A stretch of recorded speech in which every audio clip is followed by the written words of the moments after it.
FC no ar, um podcast do Ponta de Lança.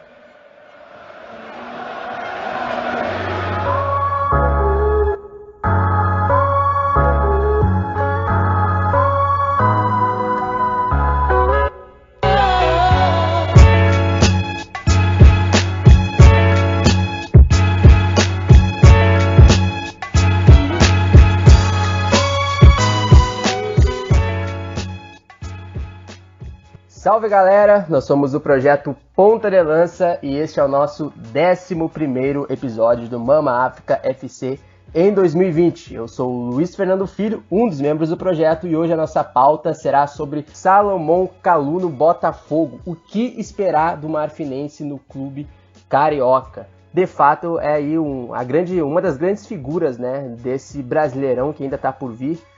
No próximo mês, e hoje a gente vai discutir sobre como o marfinense pode encaixar no clube carioca, mas acima de tudo a gente vai fazer aqui também uma contextualização do Kalou para que você, principalmente botafoguense, e para quem aí também quer saber um pouco mais do jogador, como ele surgiu e em que contexto o Kalou também emergiu dentro da Europa até chegar aqui no Botafogo, no Rio de Janeiro. Lembrando também que ao longo do episódio nós vamos contar com uma participação especial que vai nos ajudar a entender um pouco mais o histórico do atacante marfinense no futebol alemão, ali no Hertha Berlim, que foi o último clube do Salomão Kalou antes de chegar aqui no Botafogo.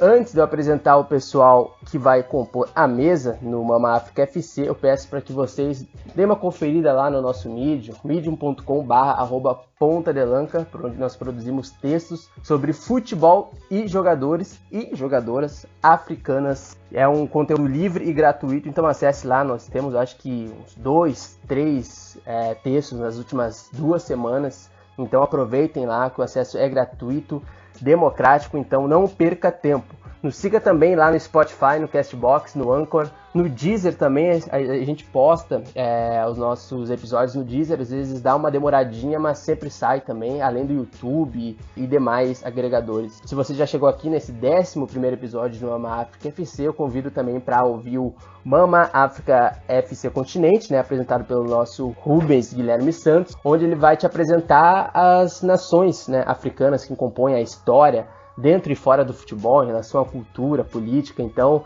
ouça depois aqui do Mama África FC algum episódio, ou maratones episódio, né, do Mama África FC Continente. E também temos o boletim Covid-19 em África, sobre as atualizações do coronavírus no continente africano, assim como o Mama África FC, ele acontece de 2 em 2 semanas e é apresentado pelo nosso querido botafoguense Marcos Carvalho. Então, sem mais delongas, eu vou apresentar justamente ele, que eu citei agora mesmo, o Marcos Carvalho, diretamente aqui no Rio de Janeiro também, né? Estamos tudo em casa. Então, Marcos, seja muito bem-vindo para falar do nosso querido Kalouzinho.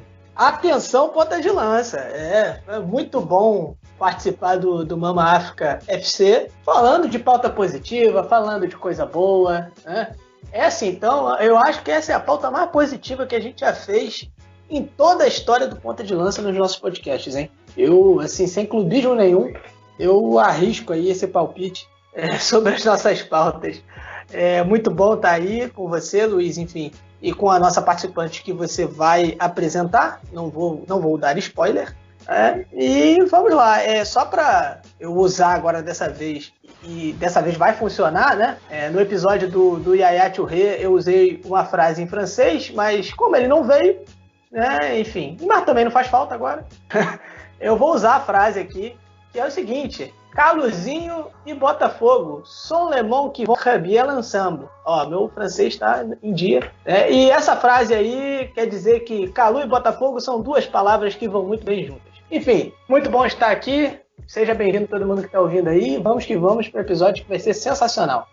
Então, normalmente a gente faz uma conexão interestadual, vamos dizer assim, né, nos nossos podcasts aqui do Mama África FC, mas hoje é um podcast inteiramente carioca, apesar de eu não ser carioca, moro no Rio de Janeiro, mas vamos supor que, como o Marcos disse, ele é 75% botafoguense. Então, vou fazer conexão com a nossa estreante aqui no Mama África FC, Liz Ramos, aqui também no Rio de Janeiro, botafoguense e uma menina que não tem sequer uma vogal no nome, pelo menos no primeiro nome. Seja muito bem-vinda. Obrigada. Fico até intimidada com tantos idiomas aqui, poliglota e tal. Tô com frio na barriga com a estreia, mas segue o baile. Vamos tentar desmembrar Salomão Kalou pro povo botafoguense e quem ama futebol. Bem, então vamos à pauta, né? Vamos tentar contextualizar aqui, como eu disse no início, a trajetória do Kalou, né? Um jogador aí de 34 anos que tem uma trajetória longeva dentro do futebol europeu, principalmente, né? Dentro do continente europeu. Mas antes disso, o Kalou ele seguiu ali um caminho bastante comum dessa última geração vencedora, né? Da Costa do Marfim, assim como os irmãos Kolo Touré, Yaya Touré e outros jogadores de uma geração da Costa do Marfim aí, que foi jogar no Mimosas, né? O Mimosas é um clube bastante famoso da Costa do Marfim, né? O maior clube da Costa do Marfim, que tem aí no seu histórico por revelar diversos jogadores aí dessa última geração da Costa do Marfim. E o Kalou também foi um desses jogadores que saíram do Mimosas, né, desse clube da Costa do Marfim, que é o maior campeão nacional também, com 26 títulos. Exatamente, Luiz. Ele começou no Mimosas, que é super reconhecido lá na Costa do Marfim, justamente por ter essa base de onde surgiram tantas estrelas dessa geração marfinense. Ele foi formado nessa base, que é a escolinha mais famosa da Costa do Marfim, pioneira, inclusive. Hoje já existem algumas outras, mas o Mimosas é a única ainda gratuita, e foi inclusive onde ele teve o primeiro contato com o futebol brasileiro, onde ele conheceu o técnico Joel Carlos Gustavo, carioca inclusive, que se radicou na Costa do Marfim, e pra frente ele passou pro profissional do Mimosas, foi campeão do Campeonato Marfinense e aos 17 anos já saiu da Costa do Marfim para a Europa, como a maioria dessas estrelas formadas lá. Inclusive, esse treinador, né, o Joel Carlos Gustavo, é isso? Ele, pelo que eu já li, né, ele foi responsável por apelidar o Gervinho, também, que é ali da academia do ASEC Mimosas. Gervinho, que inclusive é muito amigo do Kalou, e que inclusive o Kalou marcou ele aí em algumas postagens relacionadas à vinda dele para o Botafogo. A torcida do Botafogo ficou até bem animada com isso, ficou pedindo para o Kalou trazer o Gervinho também para o Botafogo. Inclusive no vídeo da apresentação dele, que foi feito, que tem ali alguns elefantes, enfim, tenta explorar aí esse fator cultural da Costa do Marfim no vídeo, né? Mostrar ali os elefantes e tal, buscar essa identificação. O Kalou, ele compartilhou esse vídeo e marcou o Gervinho ali, enfim, falou algumas palavras. Então é bacana aí, né, essa relação já com os brasileiros desde o seu início de carreira ali, né? Tanto o Kalou quanto o Gervinho. Quem sabe, né? O Gervinho, mas enfim, não vamos ficar inflamando, não vamos ficar inflamando o sonho muito, não, porque aí é demais pro coração botafoguense. Então, como vocês já disseram, né, dando essa contextualização importante, né, em relação à carreira do Kalou, que é parte de uma geração vitoriosa, né, que voltou a conquistar algumas coisas dentro do continente, que é algo que a gente vai comentar um pouquinho mais pra frente. E logo depois que o Kalou saiu do Mimosas, né, ele iria para o Feyenoord, né? Aí ali no Feyenoord, da Holanda, no campeonato holandês, ali que ele iria deslanchar, né? Ali entre os anos de 2004 e 2006, ele chegou a ser um dos artilheiros do campeonato holandês ali, na época ali com o lendário, né, Dick Kuyt, que jogou depois ali alguns anos pelo Liverpool, uns bons anos pelo Liverpool, pela seleção holandesa também. E ali então ele teve ali o seu primeiro ápice, né, ali onde ele chamou atenção nessas temporadas e tudo mais, começou a ter uma média de gols interessante ali e ali começou a despontar. Mas também foi ali que ele teve um óleo ali antes da Copa de 2006 na Alemanha, num momento em que ele quase chegou a treinar a seleção holandesa. E Marcos, eu queria que tu explicasse para o pessoal que está nos ouvindo o contexto dessa escolha.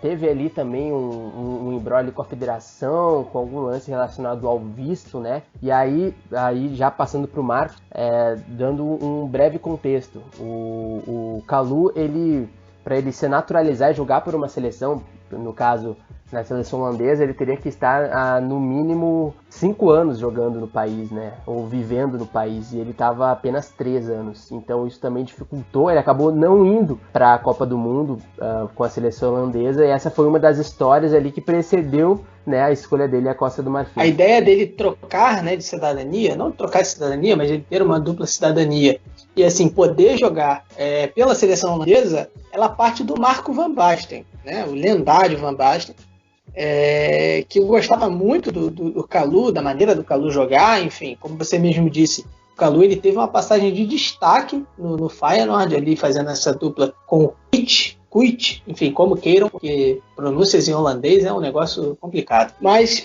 aconteceu justamente isso, né? Ele não tinha o tempo necessário, houve ali um lobby para tentar, de repente, uma facilitação, né? Alguma exceção para que ele jogasse pela seleção holandesa na Copa de 2006, e inclusive nós teríamos um encontro de irmãos jogando em seleções diferentes na fase de grupos, né? A gente teria ali o Salomon Kalou de um lado e o Bonaventure Kalou jogando pela Costa do Marfim, né? Ali na Copa de 2006.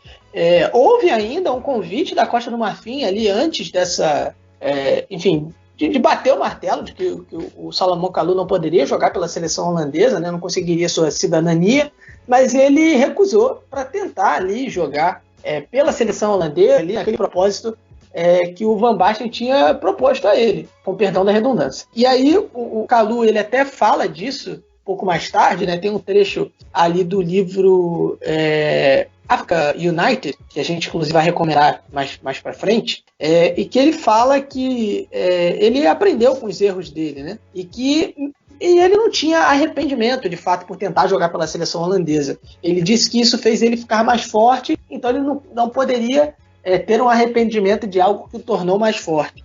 Ainda assim, ele depois, mesmo com toda essa história de tentar jogar pela seleção holandesa, recusar jogar pela seleção marfinense, poderia até ter jogado em 2006 a Copa, né? Depois ele acaba voltando aos planos da seleção marfinense, aceita jogar, porque a partir do momento que a cidadania dele não dá certo, ele resolve ir para o Chelsea, né? Ele resolve não continuar mais ali na Holanda, ele tem a proposta, vai para o Chelsea, e aí ele volta aos planos da seleção marfinense, aceita, e ele acabou sendo bem visto no país dele, não foi rejeitado por ter rejeitado a seleção em alguns anos antes, né?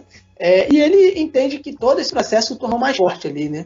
E, de fato, se nós observarmos aí, pode ter sim alguma relação, né? O Kalou foi um jogador que teve sucesso na seleção marfinense, e aí o Luiz de repente vai trazer aí o número, né? Enfim, toda a sua carreira na Europa, que começou ali no Feyenoord, ele teve sucesso, né? Teve bons números, teve médias muito, muito regulares. E lembrando que a Holanda, ela é ali um início de carreira para muitos dos craques aí que estão gigantes europeus. Então, você tem a Holanda como esse polo de jogadores que chegam de outros continentes, ainda jovens, e despontam para as outras grandes ligas europeias. Então, o Kalou, ele fez ali teve uma passagem de destaque, e a partir dali ele pavimentou o caminho dele de uma trajetória vitoriosa no continente europeu. E aí então foi o primeiro ali, como eu disse, o primeiro ápice dele, né? Onde depois ele viria a ser contratado pelo Chelsea, que é algo que a gente ainda vai comentar. E ele se mostrou ali também um jogador com bons números, que é algo que iria mais ou menos ele acompanhar a carreira dele nos outros clubes, né? Mas acho que no Feyenoord ele teve ali um bom índice, porque foram 79 jogos, 40 gols e 19 assistências, ou seja, praticamente ali um gol a cada 2 jogos pelo Feyenoord. Então é realmente muita coisa ali para um jovem na época ainda. Então, como o Marcos disse, teve essa escolha, né, para jogar na Costa do Marfim, pelo que você tem registrado, quando parece que ele meio que decidiu que poderia jogar, já não dava mais tempo, né, para jogar na Costa do Marfim, porque a Costa do Marfim já teria feito a convocação, a divulgação oficial, né, a última lista para a Copa do Mundo na Alemanha. Mas o curioso é que como as coisas quando tem que ser, né, porque depois ele viria jogar no Chelsea, né, faria ali uma carreira também na Costa do Marfim, mas antes do ápice na Costa do Marfim, com títulos, e antes da gente chegar nesse contexto da geração do Drogba e companhia, o Kalou, ele viveu, né, alguns momentos conturbados, né, e aí que a gente entra também naquilo que a gente sempre fala, quando a gente vai falar de futebol africano, quando a gente principalmente vai falar das relações do futebol no continente, a gente vai citar fatores políticos. É impossível. Assim, se a gente for fazer uma análise de alguns países do continente, para o bem ou para o mal, como a gente fala, né? E nesse caso, o Kalu e sua família tiveram, né, que conviver com uma guerra civil, né? Ali no final de 2010, após ali uma eleição que teve ali por novembro de 2010 e que acabou estourando ali uma revolta popular em 2011 na Costa do Marfim.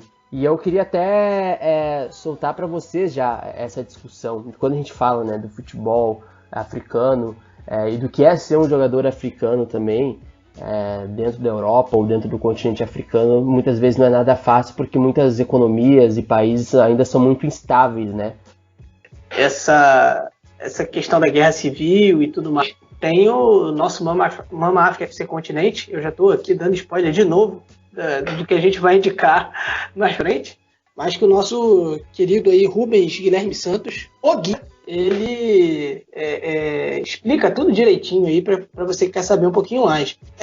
Ele deu uma entrevista em 2011 para o Stuart James do The Guardian, né? E ele fala sobre isso. Ele fala uma frase muito forte. Fala que é muito difícil jogar e não pensar em pessoas morrendo. E ainda assim ele vivia uma fase muito boa no Chelsea. Kalu, ele teve uma passagem muito vitoriosa no Chelsea, uma fase muito vitoriosa, enfim, com muitos gols. Mas você imagina o que é isso, né? Você ter a sua família envolvida ali, não envolvida lutando, mas enfim, cercada por uma guerra civil que está afetando o seu país natal. E assim, eu acho, uma coisa que eu acho que a gente tem que citar, é muito fácil as pessoas ficarem julgando, às vezes, certas escolhas, comportamentos de alguns jogadores, sem entender de o que está passando, o que ele passou na vida. Eu tenho aqui certeza de que a maioria dos nossos ouvintes nunca passou ou sabe algo próximo de uma guerra civil, né? O que aconteceu ali na Costa do Marfim, do nível que aconteceu na Costa do Marfim. A gente sabe que, principalmente a gente que vive aqui no Rio de Janeiro, a gente está cercado pelo tráfico, por toda a violência que ocorre no dia a dia. A gente sabe como o nosso estado aqui, nossa cidade, ela acaba sofrendo com a violência. Mas ainda assim, não é algo igual a uma guerra civil. E é isso que Salomão Kalu teve ali, enfim, a sua família passando. Teve uma ocasião, inclusive, de um jogo que a Costa do Marfim estava fazendo ali numa classificatória para a Copa Africana das Nações, um jogo contra Benin, que acabou tendo de ser transferido para Gana, muito por conta de todos esses problemas aí da guerra civil, todos os embates, toda essa violência. E aí ele conseguiu dar um jeito de a mãe dele e 5 irmãs dele levar o pessoal para assistir o jogo em Gana, né? Ele conseguiu ali 4 dias antes da Guerra Civil estourar ali, levar o pessoal para Gana, sendo que ainda havia o pai dele para, né, enfim, ele levar lá para assistir o jogo, porque assim, não era de fato para eles assistirem o jogo, ali foi uma maneira tirar a mãe e as irmãs ali para irem para Togo, né, para que elas não estivessem ali no meio daquela guerra civil. O pai dele não conseguiu sair a tempo, né, antes de estourar ali o confronto de vez, e aí ele acabou ficando ali na Costa do Marfim. Então vocês imaginam a preocupação do jogador que está ali jogando, mas a cabeça dele está no pai, que está em meio a uma guerra civil ali em Abidjan, né, na Costa do Marfim. Ele até fala na entrevista também que não quer tomar um dos lados, porque você tem ali uma guerra de rebeldes no norte contra, digamos, ali o governo no sul, e aí também tem uma questão também religiosa, tem várias questões ali nessa guerra civil, que, enfim, para a gente não tomar muito tempo, a gente não vai se aprofundar tanto. Se ele falar que está de um lado, obviamente o outro lado todo vai querer engolir ele, né? E se ele falar que está do outro, o outro lado vai querer engolir ele. Então não seria uma forma dele até de buscar ali uma ponte entre os dois lados, né? Muitos podem até falar que ele está, né, em cima do muro, tentando ser apolítico, enfim, mas nesse caso eu não entendo assim. Eu particularmente não entendo assim. Entendo a posição do Kalu nessa entrevista, né, até como uma posição até conciliatória. Até porque ele fala em seguida que dói muito para ele ver os irmãos dele, os amigos dele se matando de um lado e do outro. né, pessoas do norte e do sul se matando, num conflito que havia já tido uma trégua ali, quando a Costa do Marfim se classifica para a Copa do Mundo de 2006, e existe ali, enfim, acontece aquele discurso emblemático do Didier Drogba, né, pedindo uma trégua. Enfim, depois o Drogba leva um jogo da seleção da Costa do Marfim nas eliminatórias da Copa Africana de Nações contra Madagascar para um lugar que era praticamente a capital ali dos rebeldes, né? Enfim, ali você tinha autoridades dos dois lados, meio que num momento de trégua, cessar fogo, lado a lado ali, ouvindo o hino da Costa do Marfim, celebrando aquele jogo, que foi um baile, que inclusive o Kalou marcou um gol nesse jogo e o Drogba encerra aquela goleada ali de 5-0. Mas, enfim, essa trégua ela acaba. Como é que o Kalou consegue, né, digerir tudo isso, passar por tudo isso, ver irmãos e irmãs, pessoas, amigos de um lado e do outro, se matando, lutando um contra o outro, pessoas morrendo, não só no confronto direto, mas pelas consequências, né, que é a falta de água, a falta de comida, falta de dinheiro e tudo que uma guerra civil pode trazer.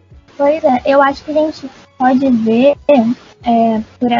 através dessa etapa da vida do Kalou, como esse personagem é tão complexo, porque enquanto ele estava tentando salvar a família dele lá da Guerra Civil, ele estava no Chelsea, num momento do time muito bom, ganhando tudo, e reclamando que ele queria jogar mais. Justamente por isso que você diz de vir do banco e tal. Ele passou vários anos ali, deu entrevista falando trazendo os números dele, as assistências, que tá sempre presente na trajetória dele, tanto assistência quanto gol, e pedindo essa titularidade, talvez injustiçado, não sei, a gente pode ver diferentes opiniões sobre isso, mas eu acho que ele mostrou o que tinha para mostrar no Chelsea. Ele pediu essa titularidade, conseguiu na final da Champions, que você citou, jogou a partida quase inteira, saiu quando ainda estava 0-0, mas foi um jogo que, pelo amor de Deus, né? Quem aguenta? Enfim, acabou sendo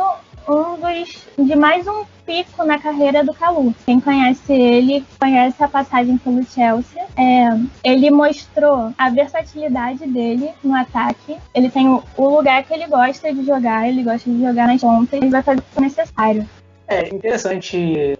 Quem conhece o Kalou conhece a carreira dele no Chelsea. E é isso, né? O destaque que ele teve na equipe. O Kalou, ele tem mais de 100 participações em gol, e aí, entre gols e assistências, na passagem dele pelo Chelsea. Então, assim, ele tem números extremamente expressivos, né?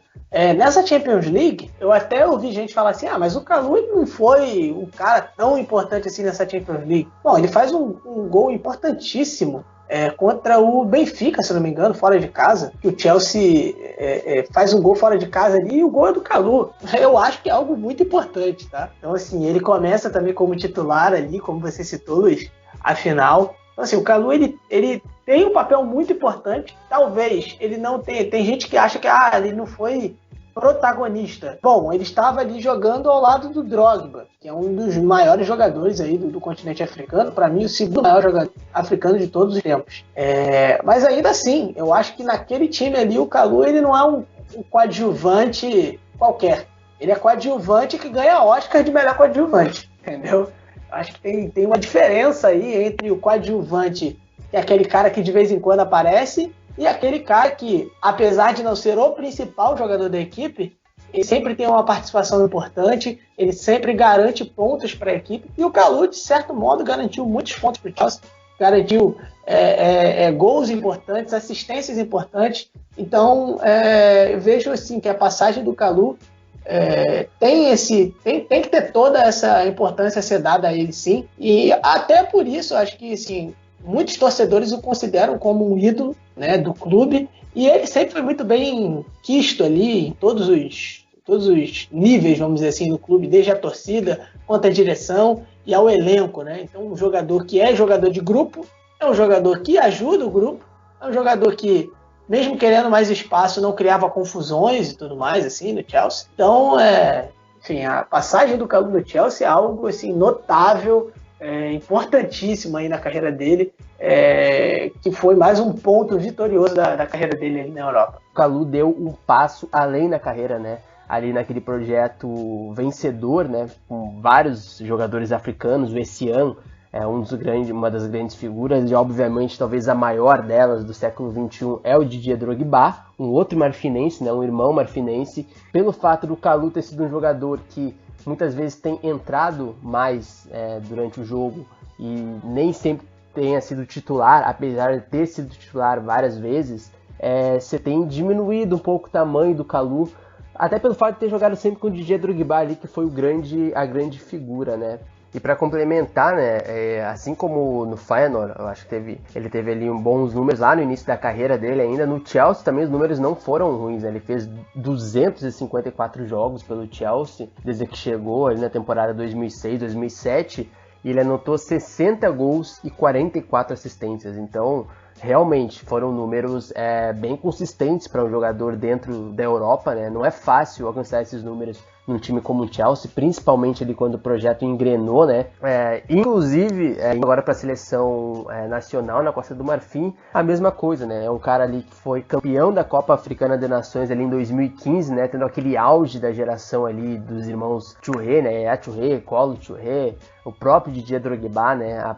Isso é uma conquista após ali o vice-campeonato ali há uns anos atrás para a Zâmbia e tudo mais, a decepção que foi. Mas de fato em 2015 essa geração ela teve o ápice dela, né? O ápice merecido até dessa geração, e que obviamente o Kalou estava nessa geração. Então de fato, para o torcedor botafoguense, eu acho interessante a gente citar isso.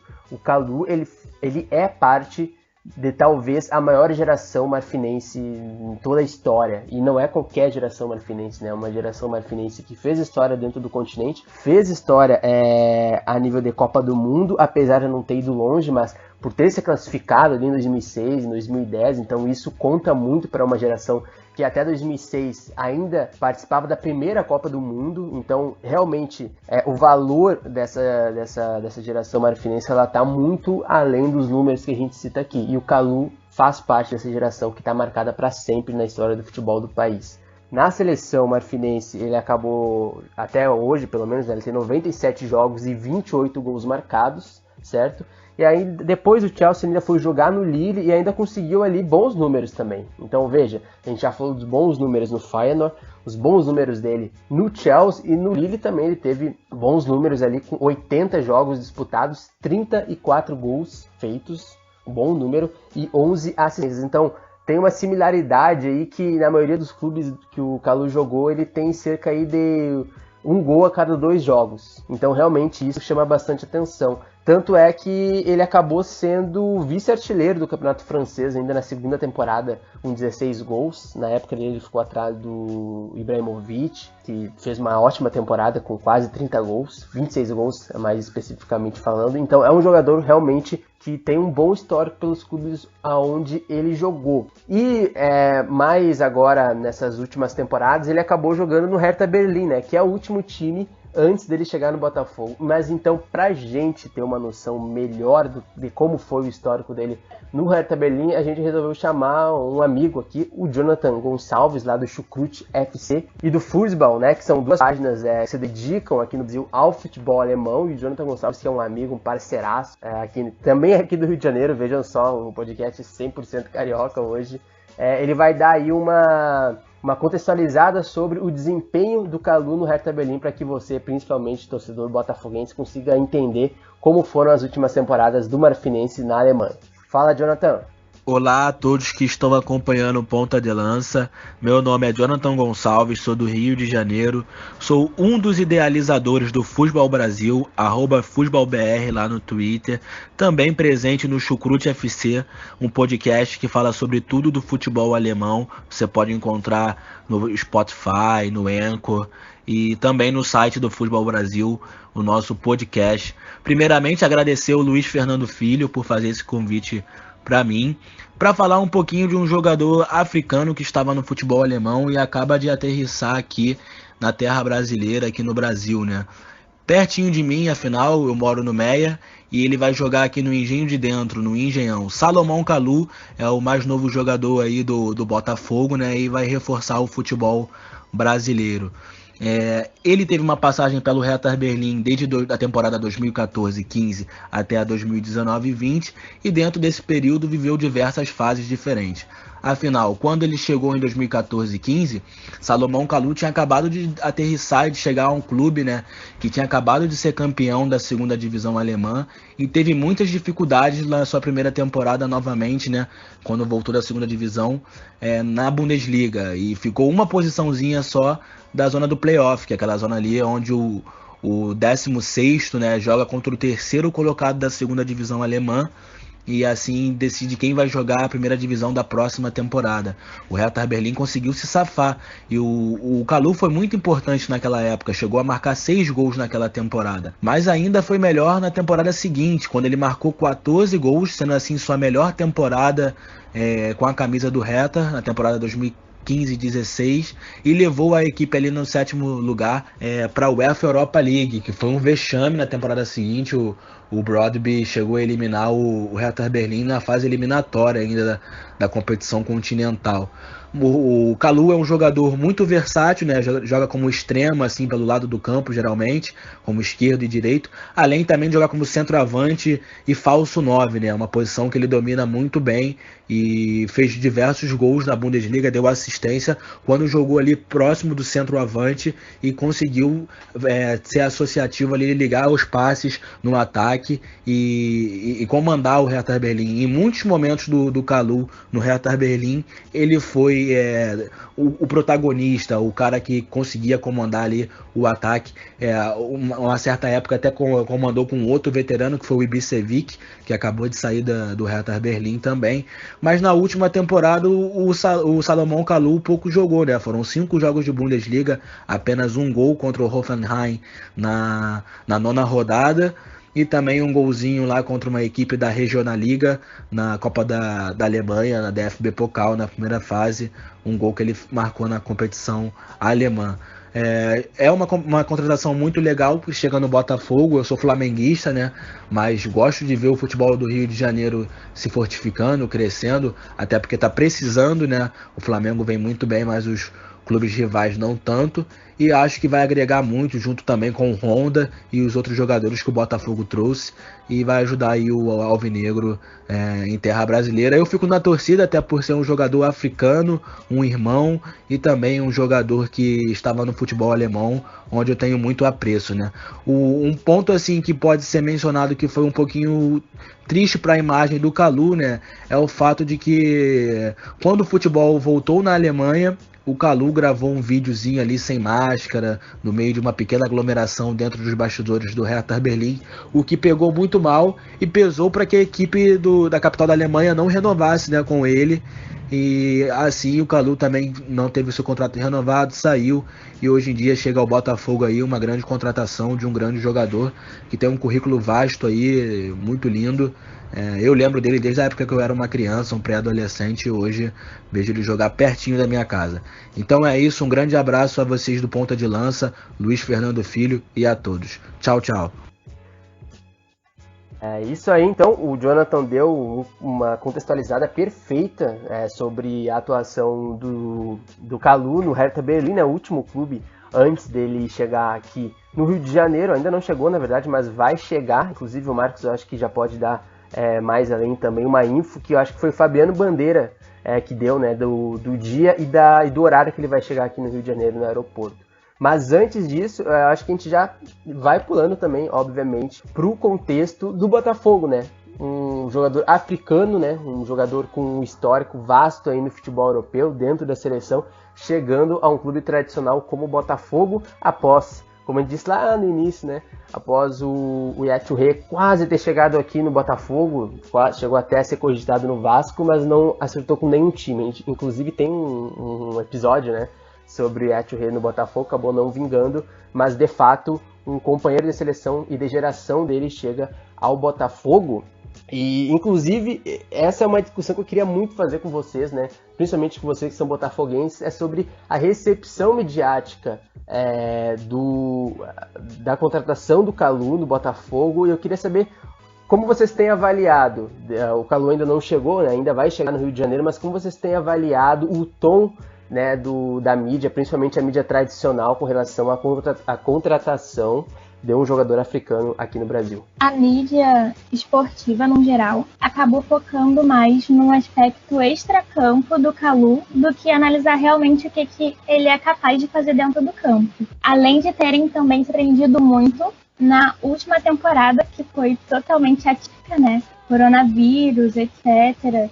Ele não teve muitas oportunidades de jogar, fora a última confusão a partir da volta da Bundesliga. Ele foi suspenso por ter quebrado o protocolo. Então, acabaram se prendendo muito nesse aspecto negativo e esquecer da parte do futebol. Não que essa parte não seja importante, né? Afinal, a gente está falando do ser humano completo e as atitudes dele podem interferir no esporte, mas acaba sendo, na minha visão, um detalhe menor perto dessa trajetória que a gente narrou no episódio inteiro, do que ele é capaz de fazer e tudo mais.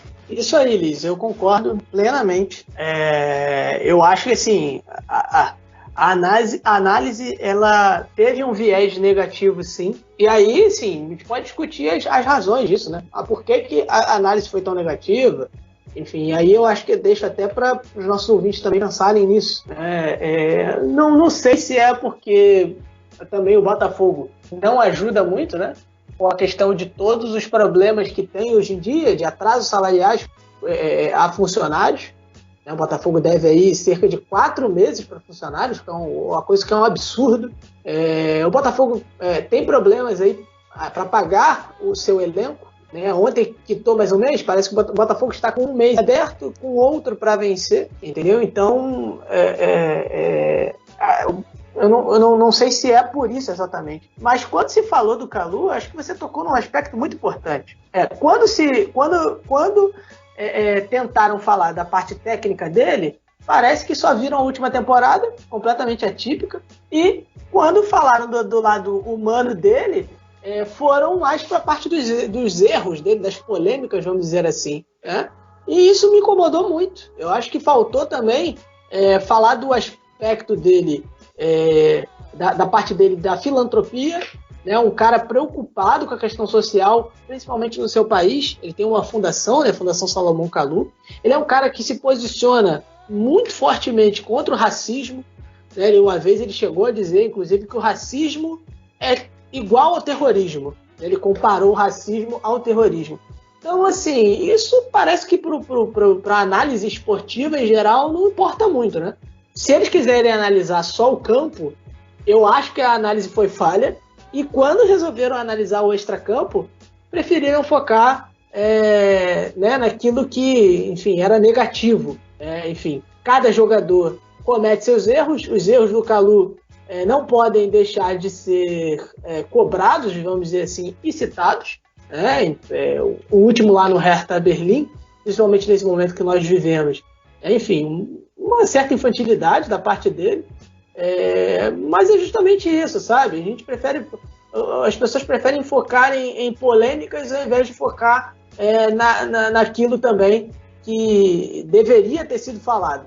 Então isso me incomodou muito, e aí a gente pode discutir se a questão é xenofobia, se é uma questão relacionada ao fato de ele ser um jogador negro, e não só xenofobia, mas pelo fato de ele ser um jogador africano.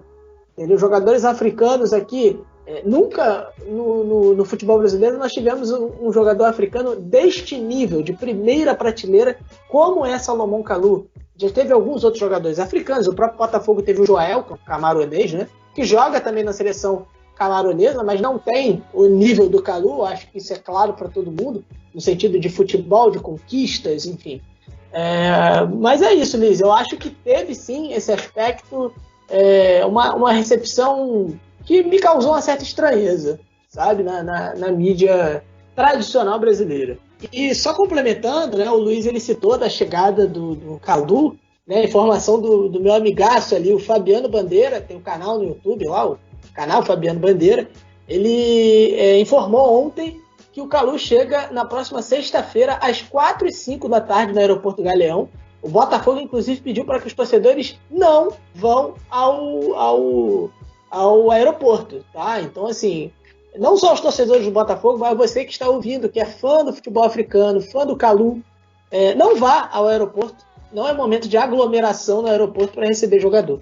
Tá? Então, o registro aí da informação para o querido Fabiano Bandeira, aí, grande amigo, a gente já esteve lá. Vira e mexe também fala aí do Ponta de Lança, nos divulga. Então, o nosso abraço aí ao nosso querido amigo Fabiano Bandeira. Grande Fabiano, um profissional de primeira mesmo, realmente. E olha, as lives do Fabiano, cara, como eu disse aquele dia, acho que sexta-feira teve uma live, né? Citei até nos comentários lá que vocês estão quase fazendo virar um botafoguense, o meu segundo time. O Botafogo já é quase meu segundo time já. Então também deixo meu abraço aqui pro Fabiano. E quando eu falo, cara, eu adoro, cara, eu ainda tô nessa experimentação, né, o Rio de Janeiro ainda, cerca de um ano aqui, então eu consigo ver um pouco mais, de forma um pouco mais descolada como são as torcidas aqui, né, do Flamengo, Vasco, Fluminense, Botafogo, e, cara, eu acho fantástico a torcida botafoguense, principalmente nas redes sociais, assim, eu acho que isso não é um tema que, inclusive, a gente vai se aprofundar aqui, mas, assim, existe um potencial aí, né, a nível de marketing, a nível de engajamento, né, que a torcida do Botafogo tem tido aí, acho que principalmente a partir desde as especulações ali, da contratação do Honda e tudo mais, que é a inventividade do torcedor botafoguense. E aí, esses tempos o Marcos mandou um áudio que viralizou, eu acho, entre os torcedores do Botafogo, que é de um torcedor, eu não vou saber o nome dele, perdão, botafoguense, que faz uma espécie de comentário assim sobre o time do Botafogo, e aí inclui o Kalu, né, o recém-contratado pelo... Eu tô rindo porque eu lembro do áudio, eu não consigo falar sério. E é um áudio fantástico, então a gente vai colocar para vocês aí um trechinho desse torcedor aí, deu um áudio do WhatsApp que viralizou nessas últimas semanas aí, que ele cita o Salomão Kalu. Quem é Kalu, Maiquinho? Pelo amor de Deus, tu não vê futebol internacional, não é possível, irmão. Pô, o cara tem 40 gols na seleção da Costa do Marfim, filho, né? Costa do Marfim, na seleção brasileira não. Ronaldo Fenômeno tem 5, porra, é mole. Meter gol na seleção brasileira é mole. Pela seleção brasileira é mole. Quero ver meter gol na Costa do Marfim, né? Que o time é uma merda. Seleção é uma merda. Isso que eu quero ver. Entendeu? O cara no Feyenoord tem 80 jogos, 40 e poucos gols. Quase a média de um gol por jogo. No Chelsea, então, nem se fala, né, filho? É um dos maiores marcadores de gol da história do Chelsea. Só isso, né? O Chelsea também não é ninguém. Pô, pelo amor de Deus, né, filho? Porra. Tá que pariu, não quero nem ver, filho. Aí já era. Mas tá certo, filho. A diretoria do Botafogo, te falei isso. Yaya, meu irmão, Yaya é cabeça de área. É um bom jogador? Excelente jogador, mas é cabeça de área, filho. Não dá. Vai ser campeão? Não vai ser campeão. Eu falei, Botafogo vai contratar pra bater campeão brasileiro. Entendeu? Então tem que pegar um cara logo, centroavante, o Pica logo, filho. O Pica, o Drogba, acho que já aposentou, né? Pega o Kalu. Tá ali, ó, para. Se não for, melhor. Eu já vi esse filme. Você também já viu. Mulher brasileira, né? O cara lá, astro internacional. O Seedorf, porra, é muito... Não, o Seedorf não é muito não, filho. Não é muito mais, não. É porque o Seedorf jogou no Real Madrid, na época a hora do Real Madrid, filho. Entendeu? Mas a Champions o cara também tem.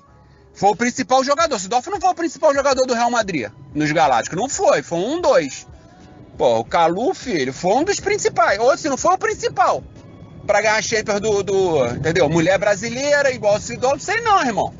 Entendeu? Já estendeu o contrato, não vai ficar só um aninho. O cara na Inglaterra é rei, irmão. Kalu, é porque você não conhece, porque tu não vê futebol internacional. Mas o cara lá, filho, na Inglaterra, pelo amor de Deus, Mike. O cara gosta do Marfim, então, pô, o cara chega no aeroporto, vem aquela porra daquele elefante. Elefante, não é elefante? Sei lá, aquela porra lá grandona, o caralho, trepa em cima dele, ele trepa em cima daquela porra e vai, ele é rei. Rei, põe aquela porra daquele negócio, daquela manta, o caralho, não sei o que, ele é rei na Costa do Marfim, filho. Pelo amor de Deus. Então vocês ouviram aí essa pérola, tentem procurar o áudio inteiro, porque acho que é mais de um áudio que tem, cara, é fantástico, eu que não sou botafoguense, ri pra caramba, então não perca, é muito engraçado. E dentro, agora a nossa última pergunta, né, principalmente aí para os torcedores botafoguenses e para os torcedores botafoguenses, é aonde o Kalu vai encaixar nesse time do Botafogo, né? Quem vai sair para entrar o Kalu? Como vai ser? Vai haver alguma mudança tática no Paulo Autuori? Então eu queria já fazer aí uma pergunta geral aí pra gente começar a encerrar esse podcast e principalmente sanar essa dúvida do torcedor botafoguense, de quem acompanha futebol. Liz e Marcos, aonde vocês acham que o Calu pode encaixar aí nesse time do Botafogo? Então, Luiz, o time do Botafogo é um time que, enfim, como você disse, é dirigido pelo Paulo Autuori. Inclusive deu uma entrevista muito boa ao Globoesporte.com recentemente, ao podcast do Globoesporte.com, e ele fala, né, do Calu como um jogador que, além de todos os predicados que a gente já citou, é um jogador com consciência tática, né? Então, que vai ajudar muito nesse Botafogo que tem as suas dificuldades, além das dificuldades financeiras, né, que é sabido todo mundo, uma das maiores dívidas do Brasil e tal, e que está num processo aí tentando virar um clube empresa, né, que, enfim, segundo aos dirigentes lá, está próximo disso. O Calu, ele pode ajudar esse time, né, dando maturidade também para outros jogadores ali. Então, pensando no time do Botafogo hoje, né, vamos dizer aí o que seria a média do que seria o time titular, né? A gente tem o Gatito Fernandes no gol. Na lateral direita temos uma certa incógnita, mas ultimamente o Frederico Barrandegui, ele ganhou um certo status de titular, enquanto de repente aí o Marcinho não volta. A zaga do Botafogo composta ali, por enquanto, por dois jovens, Marcelo Benevenuto e Canu. Pela esquerda, o Victor Luiz, que inclusive joga no amistoso que o Botafogo faz nesse sábado contra o Fluminense. Nesse sábado que a gente está gravando, tá, gente? No dia 1º de agosto, perdão. Aí, ali no meio, a gente teria Honda e Caio Alexandre, e o Paulo Autuori, ele fala, né, da experiência que o Honda está emprestando ao Caio Alexandre nesse processo. Mais à frente, a gente tem ali o Bruno Nazário. Nas pontas, né, por uma ponta tem o Luiz Henrique, o Pedro Raul como centroavante, e na outra ponta lá o Luiz Fernando. Né? A média do time titular tem sido essa, né? Geralmente com uma alteração ou outra, por desfalque e tal, alguma coisa assim, mas geralmente o time tem sido esse. Eu particularmente vejo que o Luiz Fernando vai perder a vaga, né? Ali do meio para frente é o jogador que tem menos gabarito, vamos dizer assim, e o Calu ele joga pelos lados também, né? Então seria ali acho que é uma troca assim que é vista pela maioria de quem analisa ali o futebol como a troca mais possível. Porém, eu vejo o Calu, na verdade, não jogando lá na direita, onde o Luiz Fernando joga. Até debatendo isso com meu amigo Fabiano Bandeira, mais uma vez citando ele, eu vejo o Calu, de repente, jogando na esquerda, né, onde vai ter ali o Victor Luiz, que vai dar uma proteção maior para o time do Botafogo, naquele setor ali. O lado direito, que é um lado um pouquinho mais frágil, seria, de repente, importante ter o Luiz Henrique, se não for vendido, né? Mas você tem ali o Luiz Henrique, que é um cara que vai ter mais força para recompor, entendo eu, que o Calu, que apesar de toda a consciência tática e estar bem fisicamente, eu vejo que ele não vai ter a mesma efetividade do Luiz Henrique na recomposição, entendeu? E ali pelo lado direito você vai ter uma cobertura ali, ou do Caio Alexandre ou do Honda, enfim, você vai ter a chegada, você vai ter o lateral ali trabalhando junto com o Luiz Henrique, né, que vai fazer essa recomposição, e o Marcelo Benevenuto fazendo a cobertura. Então, você consegue reforçar o lado direito, né, jogando o Luiz Henrique pro lado de lá, e você tem um Calu um pouco mais solto no lado esquerdo, para fazer um contra o lateral e deixar o lateral desesperado, para trocar de posição com o Pedro Raul. Né? O Pedro Raul é um atacante de mobilidade, então o Pedro Raul pode ajeitar uma jogada para o Calu, que tem uma finalização que dispensa comentários, tem um bom cabeceio. Enfim, você pode ter um Calu também flutuando e trocando às vezes para o Bruno Nazário entrar mais, o Calu caindo mais para o meio, vamos dizer assim, né? Caindo da ponta para o meio e assumindo ali meio que uma posição de 10 para o Bruno Nazário entrar e também finalizar. Então você pode ter ali um Botafogo com diversas possibilidades através da entrada do Calu no time, entendeu? Diversas oportunidades de variação tática, né? Enfim, e óbvio, o Calu participando com assistências, com gols, enfim, com a própria movimentação, chamando marcação adversária. Então, eu acho que dentro do campo ali, o Botafogo tem muito a ganhar. Eu acho que o Botafogo ganha um jogador ali pela esquerda que poucos times no Brasil têm do mesmo nível. Tá? Enfim, ele jogando no meio, da mesma forma, ele jogando na ponta direita também.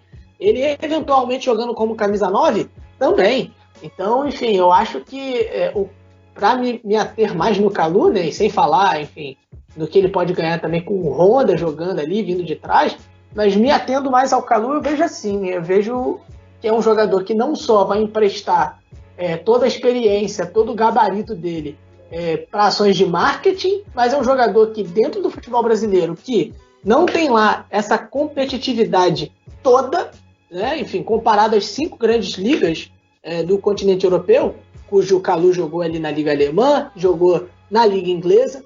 Enfim, se você quiser colocar ali a França numa liga, como uma liga ali também grande da Europa, enfim, ele já jogou lá também, mas é um cara acostumado com um nível de competitividade física, técnica e tática maior.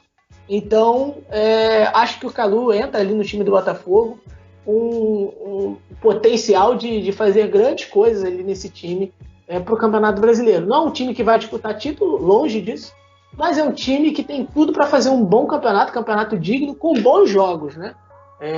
Com boas apresentações aí. Para quem quiser ver futebol, enfim, quiser ver bom futebol, vai ter aí no Kalu essa esperança. Eu concordo muito com o Marcos. Vejo espaço para o Kalu nesse time, claramente. O Paulo Autuori, ele vem mantendo mais ou menos um time titular e sempre alternando ali na frente, justamente, como se ele já estivesse esperando o Kalu. Então, eu imagino que automaticamente ele entraria no lugar do Luiz Fernando, mas eu imagino ele no Luiz Fernando ou no Luiz Henrique. E assim, no primeiro momento que eu penso nele entrando nesse time, pra mim ele tá toda hora trocando com o Bruno Nazário e trazendo essas alternativas, essa criatividade pro ataque, por causa dessa polivalência dele, por ter essa experiência de jogar nas diferentes posições ali na frente e ajudar assim, esse ataque a se firmar mais. A gente vê que o Bruno Nazário e o Pedro Raul, eles estão trazendo uma confiança pra gente, mas aí parte da torcida já questiona e tal, então como se estivesse faltando aquele temperinho, assim, a última peça para encaixar. Então talvez não vão botar muita expectativa, né? O cara vai acabar de chegar num time que já tá ali treinando há não sei quanto tempo, mas eu imagino que ele vai se encaixar bem ali na frente. É o que tá faltando. Muito bem. Inclusive, sobre expectativas, interessante como antes dele chegar, muito se perguntou, né, do aspecto físico do Salomão Kalu. O Jonathan já explicou, né, no áudio que ele mandou ali sobre o histórico do Kalu, mas é importante a gente lidar com números quando a gente fala de histórico, mas não só com números, mas com um histórico ali, principalmente de lesões, né?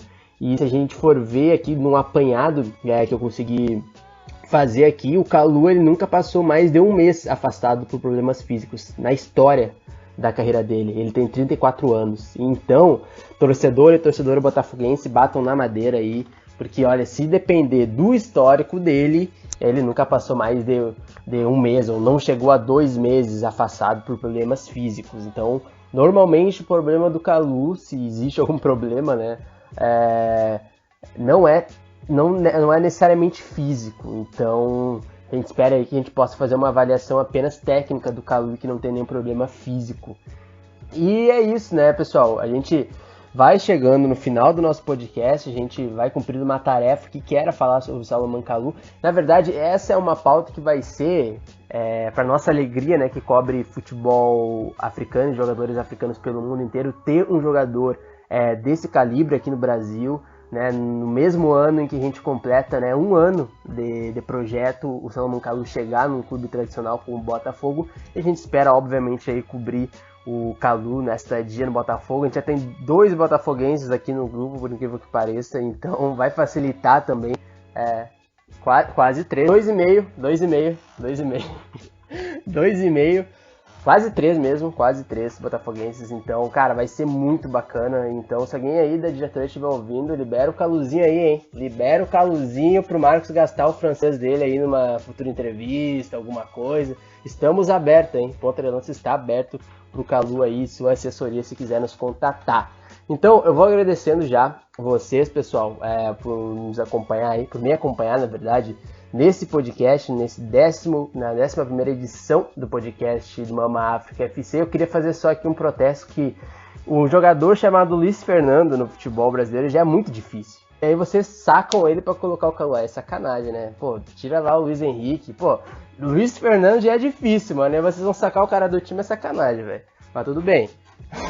Mas tudo bem. Mas é isso, pessoal. Eu vou encerrando com vocês desse jeito mesmo. Porque eu acho que o Calu aí, de certa forma, vai dar algumas alegrias pro torcedor botafoguense. E é um que a mais, né? Como a Liz já falou, esse tempero a mais no time do Botafogo que pode fazer o glorioso engrenar. Então, Marcos, vou te agradecendo. Muito obrigado pela participação. Muito obrigado por topar participar desse episódio. E eu acho que para a torcida botafoguense aí que já te conhece das redes, eles também devem estar fazendo esse agradecimento. Luiz, muito obrigado. Obrigado aí a quem esteve com a gente durante todo esse período. A torcida botafoguense com certeza vai chegar junto aí, né? A gente tem visto aí nas nossas redes sociais, qualquer coisa que a gente fala sobre Calu e Botafogo, a galera chega. Mas é isso, cara. Muito obrigado a Liz também. Muito bom estar com ela nesse episódio, participar dessa estreia dela aqui. Virão muitos outros episódios aí com ela aí, na nossa companhia, com certeza. Tá? E é isso, cara. Só também colocar um último ponto, né? O Calu, ele manifestou a intenção de trazer jovens jogadores da Costa do Marfim para o Botafogo. Né? Ele manifestou esse interesse junto à direção. Então, vamos esperar aí, né? Que isso dê certo, que isso aconteça. E a gente tenha bastante jovens aí marfinenses para analisar, inclusive o nosso futebol manager Matheus Soares, um grande abraço para ele, nosso grande amigo aí, peça fundamental desse projeto. Então, chegando aí os marfinenses, contem com a gente aí, a gente vai tentar fazer uma análise dessa galera aí dos nossos jovens talentos, repetindo, como eu disse, principalmente com o nosso futebol manager Matheus Soares. Gente, grande abraço, se liguem aí na gente, cada vez mais. E é isso, valeu, tamo junto. Isso aí, Marcos, muito obrigado novamente pela participação. Então, vou agradecendo também a Liz aí, né, no nosso primeiro programa. O primeiro programa é aquele programa que a gente entra um pouco nervoso. Eu entro em todos os programas, eu fico nervoso, só não aparento às vezes, mas também fico, acho que todo mundo fica, então passou e tá aprovado nesse primeiro episódio, Liz. Muito obrigado pela participação. Obrigada a vocês. Sobrevivi ao primeiro episódio, nem acredito. Mas com um tema desses também, tranquilo, né? Pode chegar, Calu, que estamos te esperando. Isso aí, então, né? Como eu já disse, vamos encerrando esse 11º episódio da nossa segunda temporada do Mama África FC. Não esqueça de maratonar, temos episódios para tudo que é tipo de gosto. Vamos ter um próximo episódio ainda mais inovador, ainda mais exclusivo. Então, antes disso, você tem tempo para escutar todos os episódios dessa segunda temporada aqui do Mama África FC, que está imperdível. Nos siga lá no Medium, tem textos novos nessa semana. Nos sigam nos agregadores de podcasts, principalmente no Twitter, lá, @pontalanca, mas também estamos no Instagram, no Twitter que mais cresce no Brasil, como o Marcos disse. Também estamos no Instagram e também no Facebook, então nos siga lá, a gente faz decoração, faz com alma. Então, agradeço mais uma vez e não esqueça, hein? Ponta de Lança é #paixão por ousar. Você ouviu Mama África FC, um podcast do Ponta de Lança.